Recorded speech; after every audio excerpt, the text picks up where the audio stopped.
Hi friends, ಹೇಗಿದ್ದೀರಾ? ಇವತ್ತಿನ ಅದ್ಭುತ ವಿಡಿಯೋಗೆ ನಿಮ್ಮೆಲ್ಲರಿಗೂ ಆತ್ಮೀಯ ಸ್ವಾಗತ. ಒಬ್ಬ ಕಲೆಕ್ಟರ್ ಸಾಧಾರಣ ಬಟ್ಟೆಯನ್ನು ಹಾಕಿಕೊಂಡು ಆಟೋದಲ್ಲಿ ಕುಳಿತುಕೊಂಡು ಯಾವುದೋ ಒಂದು ಪ್ಲೇಸ್ಗೆ ಹೋಗುವುದಕ್ಕೆ ರೆಡಿ ಆಗಿದ್ದಾರೆ. ಆ ರೀತಿಯಾಗಿ ಹೋಗುತ್ತಿದ್ದಾರೆ. ಆ ದಾರಿಯಲ್ಲಿ ಪೊಲೀಸ್ ಚೆಕ್ ಪೋಸ್ಟ್ ಬಂದಿದ್ದರಿಂದ ಆ ಆಟೋ ನಿಂತುಕೊಳ್ಳುತ್ತದೆ. ಆ ನಂತರ ಪೊಲೀಸ್ನವರು ಆ ಆಟೋ ಡ್ರೈವರ್ ನಿಂದ ದುಡ್ಡನ್ನ ಡಿಮ್ಯಾಂಡ್ ಮಾಡುತ್ತಾ ಎನ್ಕ್ವೈರಿಯನ್ನ ಸ್ಟಾರ್ಟ್ ಮಾಡುತ್ತಾರೆ.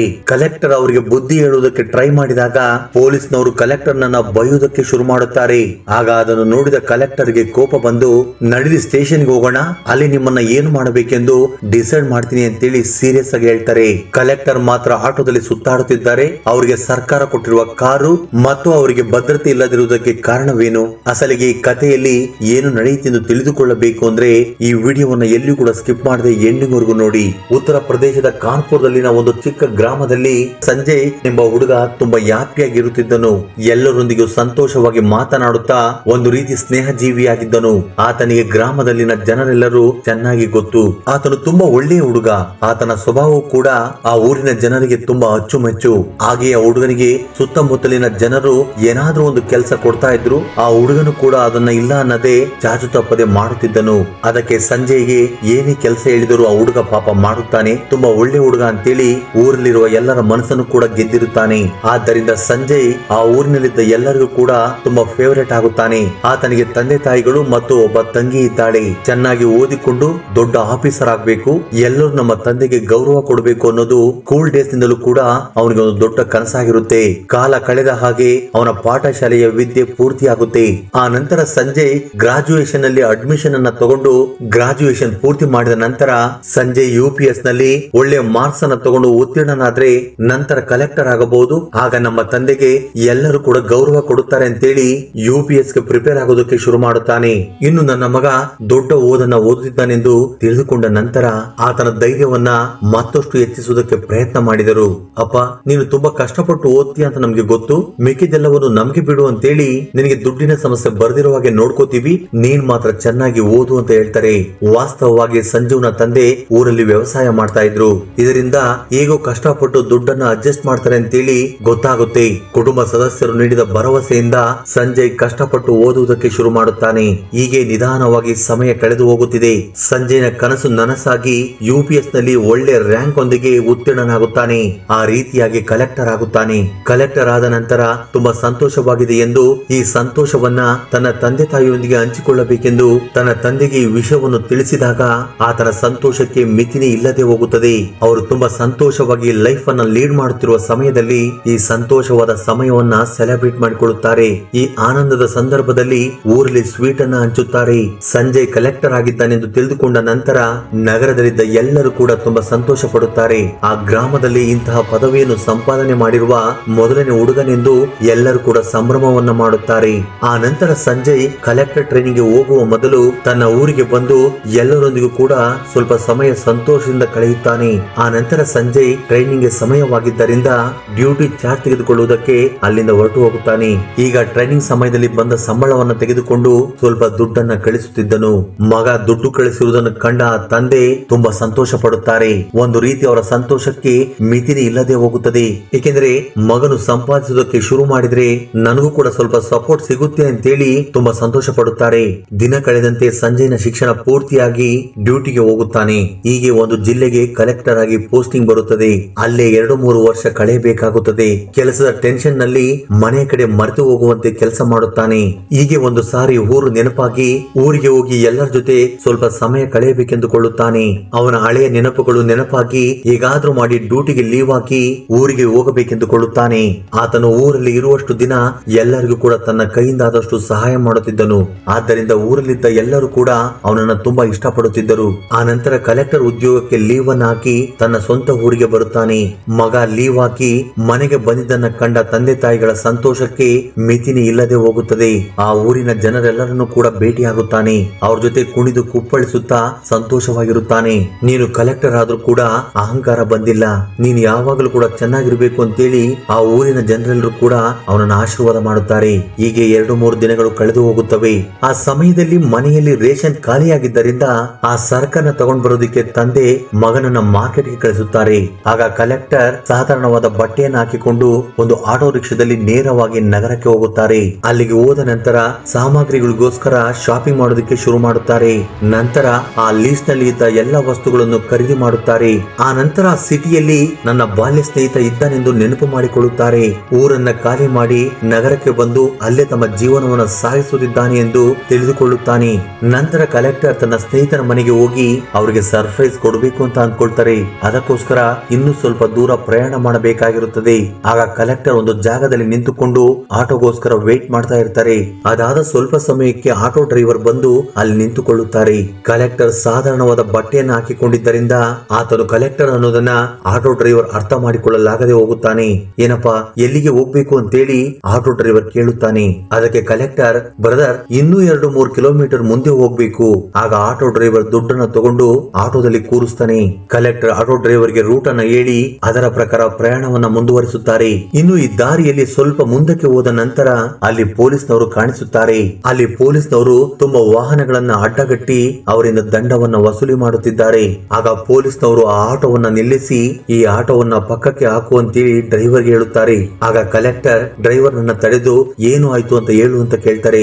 ಸರ್, ಪೊಲೀಸ್ನವರು ಸರ್, ಅವರು ಬೇಕು ಅಂತಲೇ ದಂಡವನ್ನ ಕಟ್ಟಿಸ್ಕೊಳ್ತಿದ್ದಾರೆ, ಈಗ ನನ್ನನ್ನು ಕೂಡ ಕಟ್ಟು ಅಂತ ಹೇಳ್ತಾ ಇದಾರೆ ಅಂತ ಹೇಳಿದಾಗ ಆಗ ಕಲೆಕ್ಟರ್, ಆ ರೀತಿ ಏನು ಇರೋದಿಲ್ಲ, ನನ್ನನ್ನು ಕರ್ಕೊಂಡ್ ನಡಿ, ಅವ್ರ ಏನ್ ಮಾಡ್ತಾರೆ ನೋಡೋಣ ಅಂತ ಹೇಳ್ತಾರೆ. ಇದನ್ನು ಕೇಳಿದ ಆಟೋ ಡ್ರೈವರ್, ಇಲ್ಲ ಸರ್, ದಂಡವನ್ನ ಕಟ್ಟಲೇಬೇಕು ಅಂತ ಹೇಳುತ್ತಾನೆ. ಅದಕ್ಕೆ ಕಲೆಕ್ಟರ್, ಭಯ ಬೀಳ್ಬೇಡ, ಅಸಲಿಗೆ ದಂಡವನ್ನ ಏಕೆ ಕಟ್ಟಿಸ್ಕೊಳ್ತಿದ್ದಾರೆ ನೋಡೋಣ, ನಾನಿದ್ದೀನಿ, ನಡಿ ಹೋಗೋಣ ಅಂತ ಹೇಳ್ತಾರೆ. ಅಕಸ್ಮಾತ್ ದುಡ್ಡು ಕಟ್ಟಬೇಕು ಅಂತ ಬಂದ್ರೆ ನೀನ್ ಕೊಡ್ಬೇಡ, ನಾನ್ ಕೊಡ್ತೀನಿ, ನಡಿ ಹೋಗೋಣ ಅಂತ ಹೇಳ್ತಾರೆ. ಆಗ ಆಟೋ ಡ್ರೈವರ್, ನೀವು ಕೂಡ 10 ರೂಪಾಯಿಗೆ ಇದೆಲ್ಲ ಪಂಚಾಯತಿ ಯಾಕೆ ಸರ್, ನಿಮ್ಮನ್ನ ವಾಪಸ್ ಕರ್ಕೊಂಡು ಹೋಗ್ತೀನಿ ಅಂತ ಹೇಳ್ತಾನೆ. ಬೇಡ ಬೇಡ, ನೀನು ಆ ಕಡೆನೆ ಕರ್ಕೊಂಡು ಹೋಗು ಅಂತೇಳಿ ಕಲೆಕ್ಟರ್ ಆಟೋ ಡ್ರೈವರ್ ನನ್ನ ಬಲವಂತ ಮಾಡುತ್ತಾರೆ. ಆ ರೀತಿ ಆಟ ಹಿಡಿದ ನಂತರ ಆ ಆಟೋ ಡ್ರೈವರ್ ಪೊಲೀಸರು ಇರೋ ಕಡೆ ತನ್ನ ಆಟೋವನ್ನ ತೆಗೆದುಕೊಂಡು ಹೋಗುತ್ತಾನೆ. ಈಗ ಆಟೋ ಮುಂದಕ್ಕೆ ಹೋಗುತ್ತಿದೆ. ಅಲ್ಲಿ ಪೊಲೀಸ್ ಚೆಕ್ ಪೋಸ್ಟ್ ಹತ್ತಿರ ಹೋದ ತಕ್ಷಣ ಕಾನ್ಸ್ಟೇಬಲ್ ಆ ಆಟೋವನ್ನ ನಿಲ್ಲಿಸಿ ಆ ಆಟೋ ಡ್ರೈವರ್ ಇಂದ ಪೇಪರ್ಸ್ ಗಳನ್ನ ಚೆಕ್ ಮಾಡುತ್ತಿದ್ದಾನೆ.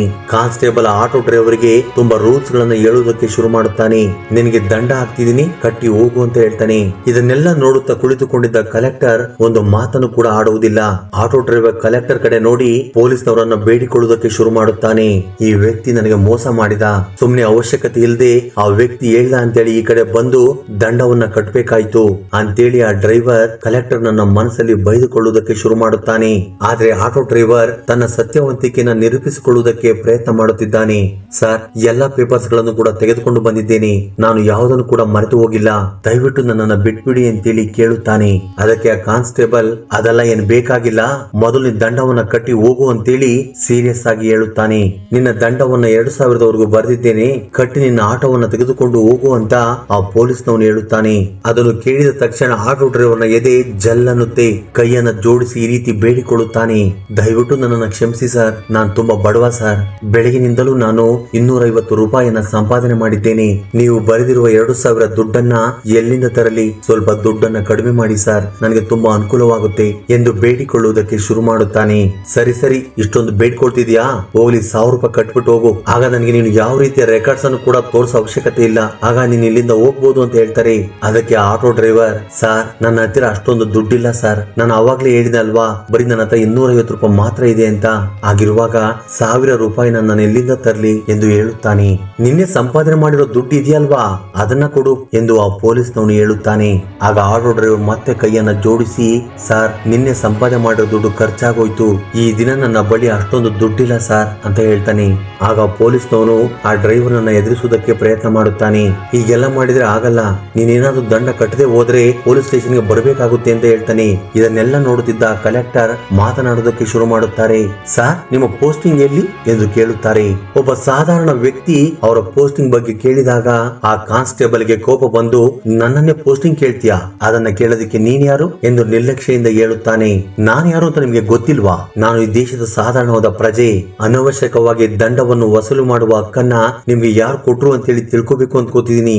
ನೀನು ಜಸ್ಟ್ ಕಾನ್ಸ್ಟೇಬಲ್ ಮಾತ್ರವೇ ಅಲ್ವಾ, ಹಾಗಿದ್ರೆ ದಂಡವನ್ನು ಏಕೆ ವಸೂಲಿ ಮಾಡುತ್ತಿದ್ದೀಯಾ ಎಂದು ಸ್ಟ್ರಿಕ್ಟ್ ಆಗಿ ಕೇಳುತ್ತಾರೆ. ಈಗ ಇದನ್ನು ಕೇಳಿದ ಕಾನ್ಸ್ಟೇಬಲ್ ಸೀರಿಯಸ್ ಆಗಿ ನೋಡಿ ಸ್ವಲ್ಪ ಮಂದಿ ಕಾನ್ಸ್ಟೇಬಲ್ ಗಳನ್ನ ಕರೆಯುತ್ತಾನೆ. ಸುಮಾರು 4-5 ಮಂದಿ ಪೊಲೀಸ್ನವರು ಅಲ್ಲಿಗೆ ಬಂದು ಕಲೆಕ್ಟರ್ ನನ್ನ ಬೈಯುವುದಕ್ಕೆ ಶುರು ಮಾಡುತ್ತಾರೆ. ಈಗ ಅಲ್ಲಿದ್ದವರು ಕಲೆಕ್ಟರ್ ಜೊತೆ ಮತ್ತು ಆಟೋ ಡ್ರೈವರ್ ಜೊತೆ ಅಸಭ್ಯವಾಗಿ ವರ್ತಿಸುತ್ತಿದ್ದಾರೆ. ಆ ನಂತರ ಕಲೆಕ್ಟರ್ ದಂಡ ಕಟ್ಟದೆ ಹೋದ್ರೆ ಏನ್ ಮಾಡ್ತೀರಾ ಅಂತ ಕೇಳ್ತಾರೆ. ಪೊಲೀಸ್ ಸ್ಟೇಷನ್ ಗೆ ಕರೆದುಕೊಂಡು ಹೋಗಿ ಬೆಂಡೆತ್ತಿವಿ ಅಂತ ಹೇಳ್ತಾರೆ. ಆ ನಂತರ ಆ ಆಟೋ ಡ್ರೈವರ್ ನನ್ನು ಕಲೆಕ್ಟರ್ ನನ್ನ ಕರೆದುಕೊಂಡು ಪೊಲೀಸ್ ಸ್ಟೇಷನ್ ಗೆ ಹೋಗ್ತಾರೆ. ಮಾರ್ಗ ಮಧ್ಯದಲ್ಲಿ ಆ ಆಟೋ ಡ್ರೈವರ್ ನಾನೇನ್ ಮಾಡಿದೆ ಅಂತೇಳಿ ಆಲೋಚನೆ ಮಾಡುತ್ತಾನೆ. ನಾನು ಈ ವ್ಯಕ್ತಿ ಮಾತನ್ನ ಕೇಳದೆ ನನ್ನ ಆಟೋವನ್ನ ಹಿಂದಕ್ಕೆ ತೆಗೆದುಕೊಂಡು ಹೋಗಿದ್ರೆ ಚೆನ್ನಾಗಿರ್ತಿತ್ತು ಅಂತೇಳಿ ಅಂದುಕೊಳ್ಳುತ್ತಾನೆ. ಇನ್ನು ಇವತ್ತು ಬಾಡಿಗೆಗಳು ಸಿಗುವುದಿಲ್ಲ ಎಂದು ದುಃಖ ಪಡುತ್ತಿದ್ದಾನೆ. ಪೊಲೀಸ್ನವರು ಅವರ ಮೇಲೆ ಕಂಪ್ಲೇಂಟ್ ಅನ್ನ ಬರೆಯುತ್ತಿದ್ದಾರೆ. ಆ ನಂತರ ಕಲೆಕ್ಟರ್ ಬಗ್ಗೆ ಗೊತ್ತಿರುವ ಹೆಡ್ ಕಾನ್ಸ್ಟೇಬಲ್ ಒಬ್ಬನು ಆ ಕಲೆಕ್ಟರ್ ಬಳಿ ಹೋಗಿ, ಸಾರ್ ಹೇಗಿದ್ದೀರಾ, ನೀವೇನ್ ಇಲ್ಲಿದ್ದೀರಾ ಅಂತ ಕೇಳುತ್ತಾನೆ. ಆ ನಂತರ ಕಲೆಕ್ಟರ್ ಆ ಕಾನ್ಸ್ಟೇಬಲ್ ಜೊತೆ ಮಾತಾಡುತ್ತಾ, ನೀನು ಇಲ್ಲಿಗೆ ಪೋಸ್ಟಿಂಗ್ ಅನ್ನ ತಗೊಂಡಿದ್ಯಾ ಅಂತೇಳಿ ಗೊತ್ತಾಯ್ತು, ಅದಕ್ಕೆ ಬಂದೆ, ಹೇಗಿದ್ಯಾ, ಏನ್ ಸಮಾಚಾರ ಅಂತೇಳಿ ಅವನನ್ನ ಮಾತಾಡಿಸುತ್ತಾರೆ. ಈಗ ಚಾರ್ಜ್ ತೆಗೆದುಕೊಂಡಿರುವ ಹೆಡ್ ಕಾನ್ಸ್ಟೇಬಲ್ ಆತನಿಗೆ ಸೆಲ್ಯೂಟ್ ಹೊಡೆದ ತಕ್ಷಣ ಎಲ್ಲರೂ ಕೂಡ ಆಶ್ಚರ್ಯರಾಗುತ್ತಾರೆ. ಆತನನ್ನು ಹಿಡಿದುಕೊಂಡ ಪೊಲೀಸ್ನವರು ಆತನ ಯಾರು ಅಂತೇಳಿ ಆಲೋಚನೆ ಮಾಡೋದಕ್ಕೆ ಶುರು ಮಾಡುತ್ತಾರೆ. ಆ ನಂತರ ಹೆಡ್ ಕಾನ್ಸ್ಟೇಬಲ್ ನನ್ನ ಕೇಳುತ್ತಾರೆ, ಆತನ ಯಾರು, ನೀನೇಕೆ ಆ ವ್ಯಕ್ತಿಗೆ ಸೆಲ್ಯೂಟ್ ಮಾಡ್ತಿದ್ಯಾ ಅಂತ ಕೇಳುತ್ತಾರೆ. ಆಗ ಆತ ಕಲೆಕ್ಟರ್ ಅವ್ರ ಜೊತೆ ತುಂಬಾ ವರ್ಷ ಕೆಲಸ ಮಾಡಿದ್ದೇನೆ ಅಂತ ಹೇಳ್ತಾನೆ. ಆತನು ತುಂಬಾ ಒಳ್ಳೆಯ ವ್ಯಕ್ತಿ, ಆತನು ತುಂಬಾ ಸಿನ್ಸಿಯರ್ ಆಗಿ ಕೆಲಸ ಮಾಡುತ್ತಾನೆ ಅಂತ ಕೂಡ ಹೇಳುತ್ತಾನೆ. ಈಗ ಅವರಿಗೆ ಈ ಮಾತನ್ನು ಕೇಳಿದ ತಕ್ಷಣ ಶಾಕ್ ಹೊಡೆದಾಗ ಆಗುತ್ತೆ. ಒಂದು ರೀತಿ ಭೂಮಿ ಕುಸಿದಂತೆ ಆಗುತ್ತೆ. ಏನಪ್ಪ ಮಾಡೋದೀಗ, ಇವ್ರು ನಮ್ಮನ್ನ ಸುಮ್ನೆ ಬಿಡ್ತಾರ ಅಂತೇಳಿ ಆ ಪೊಲೀಸ್ನವರು ಆಲೋಚನೆ ಮಾಡೋದಕ್ಕೆ ಶುರು ಮಾಡುತ್ತಾರೆ. ತಕ್ಷಣ ಅವರು ಆ ಕಲೆಕ್ಟರ್ ನ ಕಾಲನ್ನು ಹಿಡಿದುಕೊಂಡು ಕಣ್ಣೀರನ್ನ ಹಾಕುವುದಕ್ಕೆ ಶುರು ಮಾಡುತ್ತಾರೆ. ನೋಡಿದ ಆಟೋ ಡ್ರೈವರ್ ಕೂಡ ಆಶ್ಚರ್ಯವಾಗುತ್ತಾನೆ. ಈತನು ಕಲೆಕ್ಟರ್ ಅಂತ ಗೊತ್ತಾದ ಮೇಲೂ ಆತನು ನಂಬಲಾಗದೆ ಹೋಗುತ್ತಾನೆ. ಆಟೋ ಡ್ರೈವರ್ ಕೂಡ ನಡೆಯುತ್ತಿರುವ ಘಟನೆಯನ್ನ ನೋಡುತ್ತಾ ನಿಂತುಕೊಂಡಿದ್ದಾನೆ. ಆಗ ಕಲೆಕ್ಟರ್ ಅವರನ್ನ ಲೈನ್ ಆಗಿ ನಿಲ್ಲಿಸಿ, ನಿಮಗೆ ದಂಡ ವಸೂಲಿ ಮಾಡುವ ಹಕ್ಕನ್ನ ಯಾರು ಕೊಟ್ಟಿದ್ದಾರೆ, ನಿಮ್ಮಂತವರಿಂದಲೇ ಈ ಪೊಲೀಸ್ ಡ್ಯೂಟಿ ಅನ್ನೋದು ಅಪಕೀರ್ತಿ ಪಾಲಾಗಿದೆ ಎಂದು ಆ ಕಲೆಕ್ಟರ್ ಹೇಳುತ್ತಾರೆ. ಪ್ರತಿಯೊಬ್ಬರು ಪೊಲೀಸ್ನವರನ್ನ ಬೇರೆ ರೀತಿಯಲ್ಲಿ ನೋಡುತ್ತಾರೆ. ಆ ನಂತರ ಹೆಡ್ ಕಾನ್ಸ್ಟೇಬಲ್ ಕಲೆಕ್ಟರ್ ಹತ್ರ ಬಂದು, ಸಾರ್ ಇದೊಂದ್ಸರಿ ಇವರನ್ನ ಕ್ಷಮಿಸ್ಬಿಡಿ, ನಿಜವಾಗಿ ಇವರು ತಪ್ಪು ಮಾಡಿದ್ದಾರೆ, ನೀವು ಕಲೆಕ್ಟರ್ ಅಂತೇಳಿ ಅವ್ರಿಗೆ ಗೊತ್ತಿಲ್ಲ ಅಲ್ವಾ, ಒಂದು ಚಾನ್ಸ್ ಕೊಟ್ಟು ಅವ್ರನ್ನ ಬಿಟ್ಬಿಡಿ ಅಂತೇಳಿ ಬೇಡಿಕೊಳ್ಳುತ್ತಾನೆ. ಆದ್ರೆ ಕಲೆಕ್ಟರ್ ಮಾತ್ರ ಈ ರೀತಿ ಮಾಡುದು ಸರಿಯಲ್ಲ, ಇಂಥವ್ರನ್ನ ಎಂದಿಗೂ ಕೂಡ ಕ್ಷಮಿಸಬಾರದು ಅಂತ ಹೇಳ್ತಾರೆ. ನನ್ನ ಕಣ್ಣ ಮುಂದೆನೆ ಆ ಆಟೋ ಡ್ರೈವರ್ ಜೊತೆ ನಡೆದುಕೊಳ್ಳುತ್ತಿರುವುದು ಸರಿ ಇಲ್ಲ. ಒಂದು ವೇಳೆ ಇವರಿಗೆ ಶಿಕ್ಷೆ ಕೊಡದೆ ಹೋದ್ರೆ ಅದೇ ತಪ್ಪನ್ನ ಮತ್ತೆ ಮಾಡ್ತಾರೆ. ಆದ್ದರಿಂದ ಅವರನ್ನ ಸಸ್ಪೆಂಡ್ ಮಾಡಿ, ಸಸ್ಪೆಂಡ್ ಮಾಡಿದ ನಂತರ ಅವರಿಂದ ದಂಡವನ್ನು ವಸೂಲಿ ಮಾಡಿ ಅಂತೇಳಿ ಕಲೆಕ್ಟರ್ ಮತ್ತೆ ಆ ಆಟೋ ಡ್ರೈವರ್ ಜೊತೆ ಹೊರಗಡೆ ಬರುತ್ತಾರೆ. ಆಗ ಆಟೋ ಡ್ರೈವರ್ ಕೈಯನ್ನ ಜೋಡಿಸಿ, ಸರ್ ನೀವ್ಯಾರು ಅಂತ ಗೊತ್ತಿಲ್ಲದೆ ತಪ್ಪಾಗಿ ಮಾತಾಡಿದ್ರೆ ಕ್ಷಮಿಸಿ ಅಂತ ಕೇಳುತ್ತಾನೆ. ಆ ನಂತರ ಕಲೆಕ್ಟರ್ ಸಂಜಯ್ ಕಿರುನಗೆಯನ್ನ ಬೀರುತ್ತಾ ಆ ಆಟೋದಲ್ಲಿಯೇ ತನ್ನ ಸ್ನೇಹಿತರ ಮನೆಗೆ ಹೋಗುತ್ತಾರೆ. ಅಲ್ಲಿಗೆ ಹೋದ ನಂತರ ಕಲೆಕ್ಟರ್ ಆ ಆಟೋ ಡ್ರೈವರ್ಗೆ 500 ರೂಪಾಯಿ ದುಡ್ಡನ್ನ ಕೊಡುತ್ತಾರೆ. ಆಗ ಆಟೋ ಡ್ರೈವರ್, ಸರ್ ಅಷ್ಟೊಂದು ದೊಡ್ಡ ನೋಟಿಗೆ ನನ್ನ ಹತ್ರ ಚಿಲ್ಲರೆ ಇಲ್ಲ, ನಿಮ್ಮ ಹತ್ತಿರ 10 ರೂಪಾಯಿ ಇದ್ರೆ ಕೊಡಿ ಸರ್ ಸಾಕು ಅಂತ ಹೇಳ್ತಾನೆ. ನಾನು ಒಳ್ಳೆ ಕೆಲಸದಲ್ಲಿ ಇದ್ದೀನಿ, ನನ್ಗೆ ಸಂಬಳ ಕೂಡ ಜಾಸ್ತಿ ಇದೆ, ಆದ್ರೆ ಇವತ್ತು ನನ್ನಿಂದ ನಿನಗೆ ಬಾಡಿ ಇಲ್ಲದಂತಾಯ್ತು, ಇದನ್ನು ನೀನೇ ಇಟ್ಕೋ ಅಂತೇಳಿ ಕಲೆಕ್ಟರ್ 500 ರೂಪಾಯಿ ದುಡ್ಡನ್ನ ಕೊಡುತ್ತಾರೆ. ಆಗ ಆಟೋ ಡ್ರೈವರ್ ಕೂಡ ಅದನ್ನ ತೆಗೆದುಕೊಳ್ಳುತ್ತಾನೆ.